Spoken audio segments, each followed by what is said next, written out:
November the 30th, 2021, James Crumbley's 15-year-old son walked out of the boys' bathroom in Oxford High School holding a 9mm handgun. James Crumbley's son walked out, he pointed, he aimed that 9mm and fired it 32 times over the course of the next 9 minutes. He fired that weapon at teachers and students. He killed 4, wounded 7, and terrorized the entire community.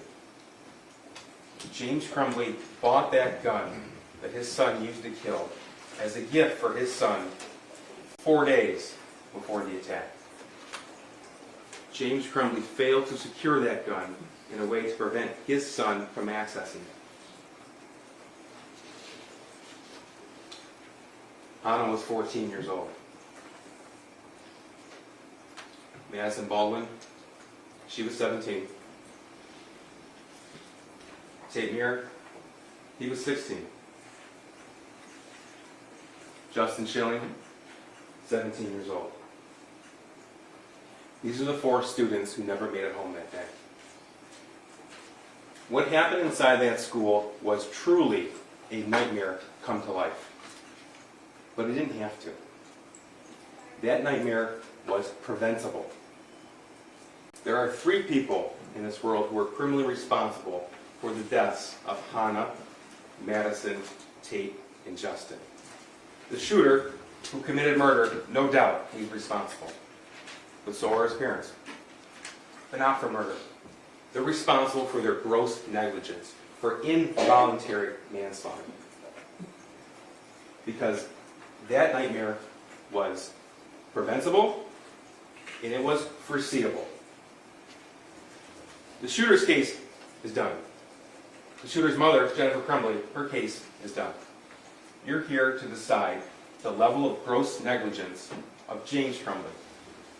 And you will learn throughout this trial that he was the adult out of anyone in the world in the best position to prevent these kids' deaths. You're going to learn that those kids would still be alive today had James Crumbley seized any one of the tragically small and easy opportunities given to him to prevent his son from committing murder. Any one of them. These were opportunities that were literally given to him, yet he disregarded. During this trial, you're going to hear about events from the spring of 2021 through December of 2021. November of 21 is the critical time period, especially November the 30th. But that earlier evidence is going to give you some context into the family life in the Crumbley household. It's going to give you some context to learn that the shooting didn't just happen out of the blue. The shooter didn't snap. What happened was foreseeable, especially to his father. I'm going to talk to you about some of the evidence that you're going to see through this trial. And we'll start with this. This is a 6-hour 9mm handgun. This was a firearm purchased by James Crumbley as a gift for his son on November the 26th, 2021. This is a picture taken by the shooter, found on his phone, the day that gun was brought home. This is an Instagram post from the defendant's son. The next day, November the 27th, 2021. That's after his mom took their son to the shooting range to practice with that gun. Took my new SIG out to the range today. Definitely need to get used to new sights, LOL. This is a post from Jennifer Crumbley, the shooter's mother, the defendant's wife. That same day, November the 27th of 2021. Mom and son day testing out his new Christmas present. My first time shooting a 9mm. I hit the bullseye. You're going to learn that it wasn't just those 2 extra magazines for the handgun in the plastic case that came with it when James Crumbley made that purchase. You see, he was given the tools to make that firearm safe.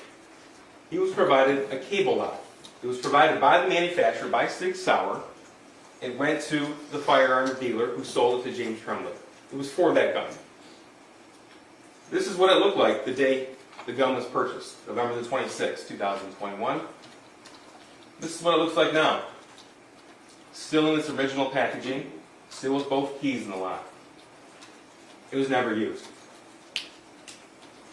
The decision that James Crumbley made to buy that gun as a gift for his son was made even though he knew that his son was in the midst of total and complete social isolation and had been in a downward spiral of distress that had been going on for some time.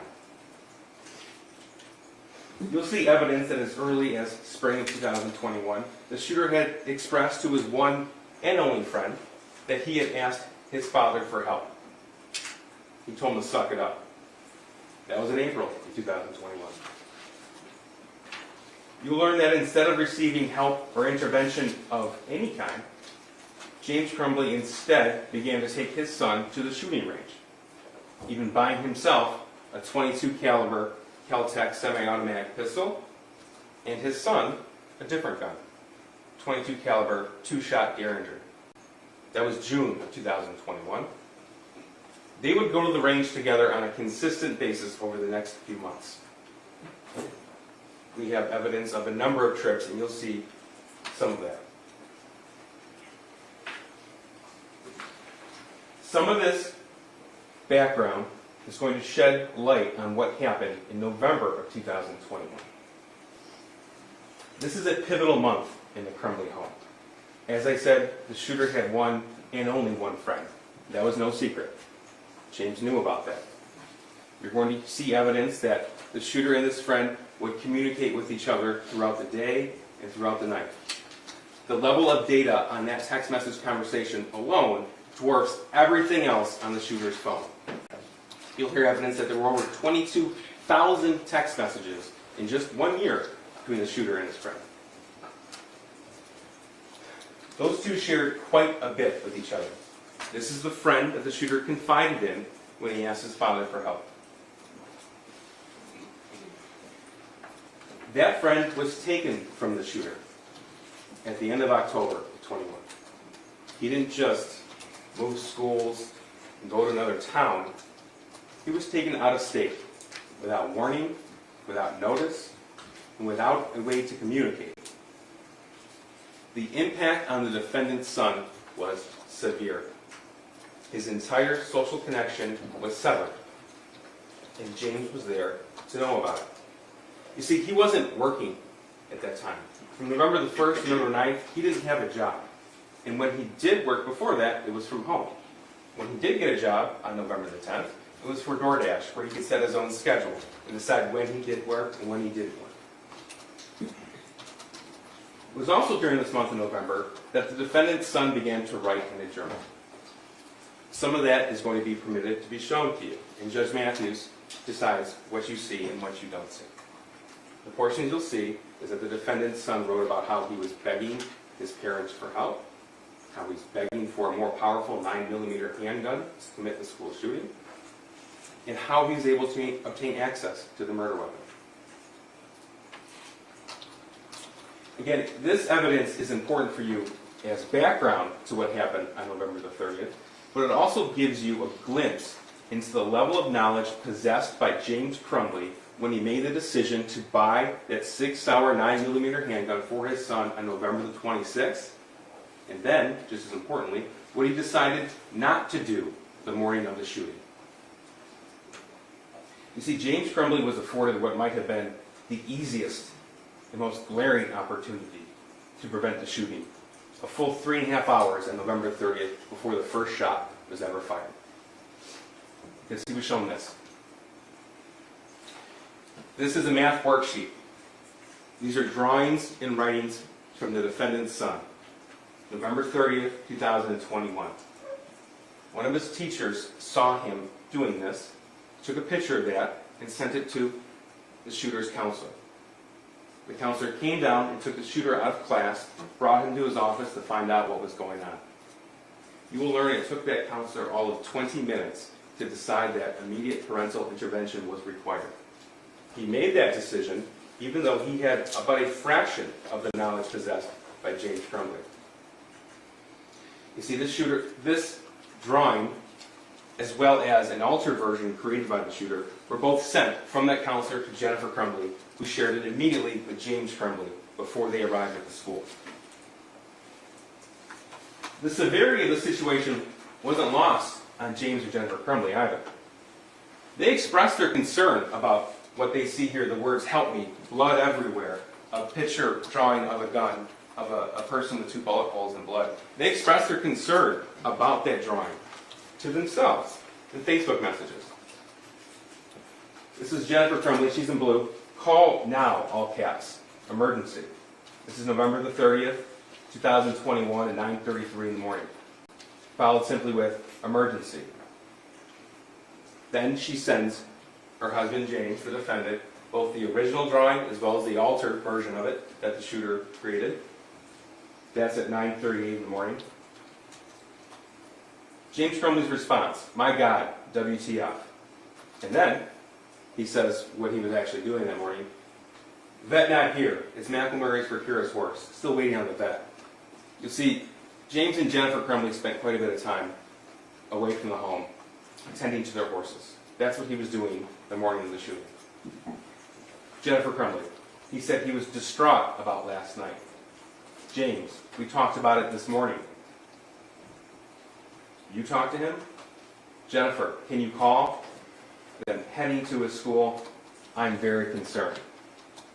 That was at 10:04 in the morning. Unfortunately for everyone, they kept that private concern to themselves. They didn't share it with the school counselor. Despite what they knew, despite what they thought, James Crumbley and his wife, neither one of them, mentioned anything about the gun being purchased for him 4 days before the shooting. James Crumbley didn't say a word about how that picture of the gun that his son drew looked identical, that you will see, of the 6 Sauer 9mm. They didn't say anything about the prior request for help. James Crumbley didn't mention anything about the severity, the real circumstances of the shooter's friend being taken from him. They didn't just fail to inform in that meeting, though. They also failed to act. It was recommended at that meeting that James and Jennifer Crumbley get help for their son then, immediately, that day. And they were provided with a list of resources with mental health providers that would fit any budget, any insurance plan, or even no insurance at all. But they didn't. James Crumbley didn't do anything. Jennifer Crumbley didn't do anything. Neither one of them called. They didn't take him home. The reason given to the counselor is that they had to work. But James didn't mention that as a DoorDash driver, he set his own schedule. He didn't mention that he hadn't even signed in for the day for DoorDash yet. He was at the vet. Or that as a DoorDash driver, he was able to just put his son next to him in the car. It was one of the most glaringly missed opportunities. But instead of seizing that incredible opportunity that was before him, James Crumbley spent the next 2 hours driving around town making deliveries. Never once bothering to stop by his house, which was just a mile away, to check on the whereabouts of the gun that his son drew. Even when he drove by the house to do so. Never once. The gun that he knew was kept unsecured. That is until after the Oxford School District sent out an email blast to all district parents of an active shooter situation. You'll learn that that email reached James Crumbley about 1:10 p.m. And by pure happenstance, James Crumbley was at the exact location that parents of Oxford high school students were told to go in case of emergencies. Their reunification point was the mire on Ray Road next to the high school, directly adjacent to it. By pure coincidence, he happened to be at the exact location where hundreds of people were scrambling to get to. But he didn't stay. That's when he went home. That's when he went home to look for the gun. And that's because he knew. You will hear that there was one and only one person who called the police that day to identify their kid as the suspected shooter. It was James Crumbley. This nightmare, these murders, were preventable by him, foreseeable by him. During this trial, you're going to hear from between 15 and 20 witnesses. I do need to tell you that you won't hear from the shooter. Neither side is entitled to call him to the stand. You won't hear from Jennifer Crumbley. Again, neither side is entitled to call her to the stand. But you will hear a lot about what happened in the days, the weeks, the months before the shooting, specifically November the 26th and November the 30th. Again, those are the critical days. What happened from the 30th, from the time of the meeting to the time that first shot was fired. You're going to learn that throughout the investigation, investigators obtained information from social media accounts, from cell phone forensic analysis. They obtained banking records. They obtained GPS pings. So you're going to be able to put together a bit of a digital footprint of the Crumbley life. You're also going to learn what James and Jennifer Crumbley did after the shooting. Evidence will be presented to you to show that the defendant and his wife withdrew as much cash as they could, and they tried to liquidate their assets. They were found hiding from the police in the city of Detroit in an art studio on December the 4th, 2021. That's after they were charged with these crimes. Which you will never hear, and I want to make sure this is clear, you will never hear any allegation that James Crumbley knew what his son was going to do on November the 5th, that he bought the gun knowing what his son was going to do. If he bought a gun knowing his son was going to commit mass murder, then he'd be charged with murder. There is no claim that James Crumbley gave his son that firearm hoping he would murder 4 students. So then the question becomes, how is it that a father can be held responsible for the intentional acts of a teenage son? And the answer to that question is twofold. There's 2 reasons. First, it's important to remember that James Crumbley is not charged with murder. He's charged with involuntary manslaughter. Murder, or aiding and abetting murder, is an intentional crime. Involuntary manslaughter is rooted in negligence. It is by definition, causation, an unintentional killing. Second, it's because it takes a rare and specific set of circumstances to rise to the level of involuntary manslaughter when there are multiple causes of death. A rare set of circumstances. Those rare circumstances you will find present in this case. It takes gross negligence. It takes causation of death. And it takes that other person's acts to be reasonably foreseeable. Those are the 3 elements that must be proved. And that's what Judge Matthews is going to tell you. You will learn that the law says that in this situation, there are actually 2 different ways to find this defendant guilty of involuntary manslaughter. You are able to pick either, because the law allows you to do so. Involuntary manslaughter is committed when someone's actions or inactions are grossly negligent, or their failure to perform their legal duty as a parent was grossly negligent. That gross negligence caused death, and not the cause. It was a cause of death. And that's important, because the judge is going to tell you that there may be more than one cause of death, such as this situation, as long as that other cause was reasonably foreseeable to him, to the defendant. Not to everyone else in the world, but to him. The father who bought the gun, the father who raised the shooter, the father who knew what was going on in his life, the father who suspected him as a school shooter, well before his name was made public, well before anyone from the police department told him it was his son.